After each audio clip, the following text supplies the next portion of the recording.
Name is doctor Aarti Kumbhar.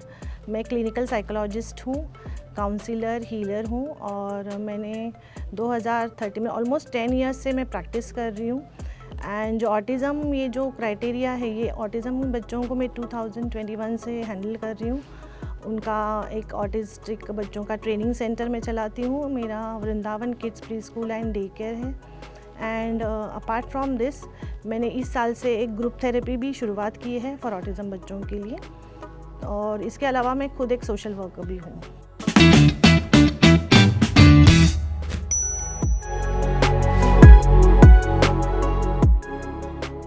Autism ये ऐसा एक माइंड का कंडीशनिंग है कि जहाँ पे बच्चे खुद के अपने ही वर्ल्ड में रहते हैं, उनको दूसरों से किसी से लेना देना ही नहीं रहता है, वो सोशलाइज नहीं रहते हैं।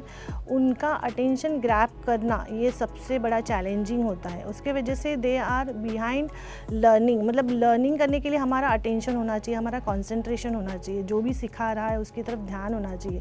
इनका हमारे पास ध्यान ही नहीं होता है। वो हमारे, अगर हमने उनको पूछा तो हमको वो आई कॉन्टैक्ट भी नहीं देते हैं, रिस्पॉन्स टू नेम भी नहीं होते। मतलब उनको खुद को ही पता नहीं होता कि उनका नाम क्या है, और अपने में ही रहना, उनको जो अच्छा लगता है वही करना, उसी में खेलते रहना। फिर कोई आया तो उनके साथ मिक्स नहीं होना, अपने पीयर ग्रुप के साथ मिक्स नहीं होना, ये सारे ऑटिज़म के लक्षण हैं। फिर बहुत चूज़ी होते हैं बच्चे, मतलब उनको जो रूटीन में रखा गया है, मतलब उनको खाने का भी जो रहता है वो सूटे, मतलब हर एक चीज़ नहीं खाएंगे वो, उनको जो एक बचपन से जो आदत लगी है उतना ही वो प्रेफर करते हैं। तो they are very much selective, और उसी में वो ज़्यादा डीपली जाते रहते हैं। टाइप्स मतलब वहाँ उसको कैटेगराइज करते हैं कि माइल्ड ऑटिज़म है, थोड़ा सा मॉडरेट है, सीवियर है। तो माइल्ड ऑटिज़म में थोड़ा बहुत बच्चे सुनते भी हैं, थोड़ा हमारे कंट्रोल में भी रहते हैं, लेकिन मॉडरेट एंड सीवियर में बिल्कुल भी सुनते नहीं हैं। तो उनमें वो ज़्यादा पेरेंट्स को भी बहुत ज़्यादा इम्पॉर्टेंट रोल उनकी लाइफ में प्ले करना होता है। तो ये टाइप्स हैं। ऑटिज़म को तो थेरेपी से ही ट्रीट किया जा सकता है। अभी ऐसा कुछ फर्मली ऐसा कुछ मेडिसिन वगैरह आया नहीं है, but still doctors are giving.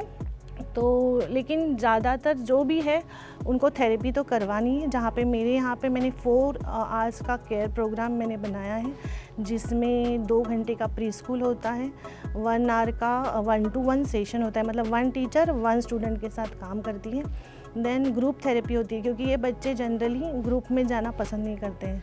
उनको अकेले 1-to-1 में भी अच्छा रिस्पॉन्स देना स्टार्ट करते हैं, बट वही अगर ग्रुप में भेजा जाए, उनके पीयर ग्रुप में खेलने के लिए भेजा जाए, तो वो बिल्कुल भी अवॉइड, मतलब जाएंगे नहीं, अवॉइड करेंगे।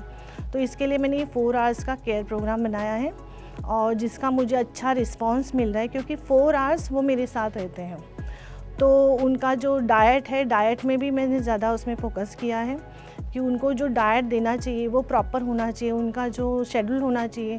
जैसे बच्चों के साथ मैं काम करती हूँ, साइमल्टेनियसली मैं उनके पेरेंट्स के साथ भी काम करती हूँ, क्योंकि ये जो बच्चे हैं हमारे पास 1 घंटा 2 घंटा या कोई 4, पूरा मेरा केयर प्रोग्राम में ज्वाइन किया है वो 4 आवर्स मेरे पास होते हैं, लेकिन बाकी का जो मैक्सिमम टाइम है वो पेरेंट्स के साथ रहते हैं।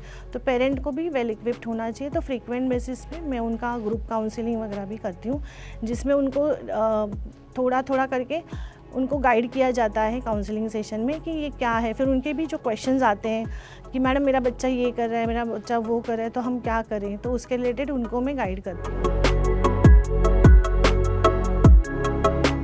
पहले तो उनको पेशेंस लेवल बढ़ाना चाहिए, क्योंकि ये बच्चा सुनेगा ही नहीं। एक बार बुलाया आ जाओ यहाँ पे तो आएगा नहीं। अगर आता नहीं है तो आपका पेशेंस लेवल हाई हो सकता है, आपको एंगर आ सकता है। तो फर्स्ट तो आपको पेशेंस लेवल बढ़ाना है, एंगर को इतना ज़्यादा बर्स्ट नहीं करना है, because this kids are also imitating. वो इमिटेट भी करते हैं, उनको जो बार बार चीज़ें दिखती है वो चीज़ें वो अपने आप में अडाप्ट कर लेते हैं, और सेम उसका रिएक्शन, मैं रिस्पॉन्ड नहीं बोलूँगी, रिएक्ट करते हैं सेम देखकर। तो पेरेंट को एक तो उनको अपने प्यार से लेना चाहिए, लेकिन हाँ, जब भी कभी बच्चा नहीं सुन रहा है तो थोड़ा उनको उसी वक्त करेक्ट करना चाहिए। अगर सुन नहीं रहा है तो उसको तब वहाँ लाड पैड नहीं करना चाहिए, उसको उसी वक्त उनको बोलना चाहिए कि ये सही नहीं कर रहे हो, तुम्हारा बिहेवियर गलत है। तो जहाँ पे करेक्शन करना है वहाँ पे करेक्शन करना है, जहाँ पे प्यार दिखाना है वहाँ पे प्यार दिखाना है। और सेकेंडली जो फैमिलीज़ हैं, मतलब रिलेटिव्स वगैरह हैं, उनको भी थोड़ा सा, जो फैमिली सफ़र कर रही है उनके साथ थोड़ा सा इन बच्चों को प्यार देने के लिए, क्योंकि ये बच्चों को जनरली सब अवॉइड करते हैं। एक मदर एंड फादर, मतलब एक खुद के जो बच्चों के पेरेंट्स हैं वही ज़्यादा उनको देखते हैं, बाकी ग्रैंड पेरेंट्स भी उनको अवॉइड करते हैं, मैंने ये भी देखा है। इवन उनके अंकल आंट, बाकी के भी सिबलिंग्स हैं, कज़िन्स हैं, वो भी अवॉइड करते हैं। तो मुझे सबको ये कहना है कि ये सब ऐसा नहीं कि एक ही पेरेंट का ही ये रिस्पॉन्सिबिलिटी है, फैमिली में और भी मेम्बर्स हैं, उनको सबको इन्वॉल्व होकर इसके साथ काम करना चाहिए।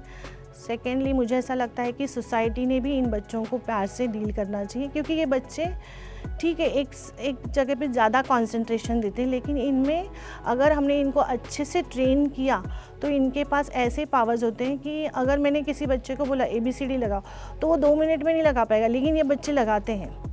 तो इनमें जो बातें इनको बहुत अच्छे से आती है वो एक्सपर्ट बन जाते हैं। फिर लेकिन हमको तभी वक्त उनको थोड़ा सा डिस्ट्रैक्ट करके दूसरी भी बातें सिखाने के लिए उनको उनका माइंडसेट रेडी करना चाहिए। तो फैमिली को ये देखना है कि अगर एक बच्चा मेरा एक एक्टिविटी में एक्सपर्ट हो रहा है तो उसको फिर उस एक्टिविटी से डिस्ट्रैक्ट करके या उसी एक्टिविटी को और रिनोवेट करके और क्रिएटिविटी ऐड करके कुछ दूसरा उसमें से सिखाना चाहिए, नया। बिकॉज़ ये बच्चे थोड़े नया जब भी कोई सीखना होता है तो ये रिलक्टेंट होते हैं, उनको कंटाला आता है या वो अवॉइड करते हैं।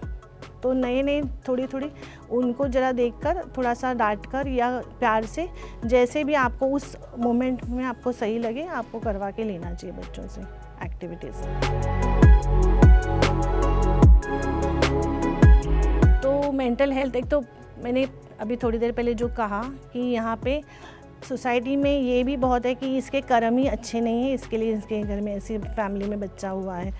फिर और भी बहुत सारा कुछ उनको सुनाया जाता है कि तुम्हारा स्वभाव अच्छा नहीं है, इसके वजह से तुमको ये बच्चा हुआ है, व्हाटएवर जो भी है ऐसा बोला जाता है। मतलब ब्लेमिंग बहुत होता है ऐसे पेरेंट्स पे।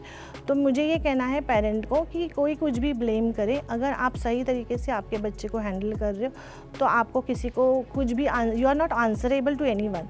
आप जो भी आंसरेबल हो तो आपके बच्चे के लिए हो। कल को अगर वो बच्चा बड़ा होता है और वो उसको आपने ठीक से ट्रेन नहीं किया तो वो आपको पूछेगा कि आपने मेरे लिए क्या किया।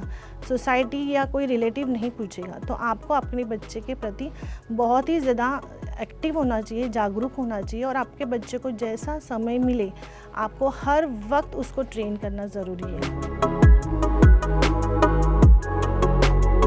तो पहले बात तो ऐसे अगर चाइल्ड दिखता है तो उनको अपने बच्चों के साथ मिक्स करने के लिए उसको बुलाना चाहिए।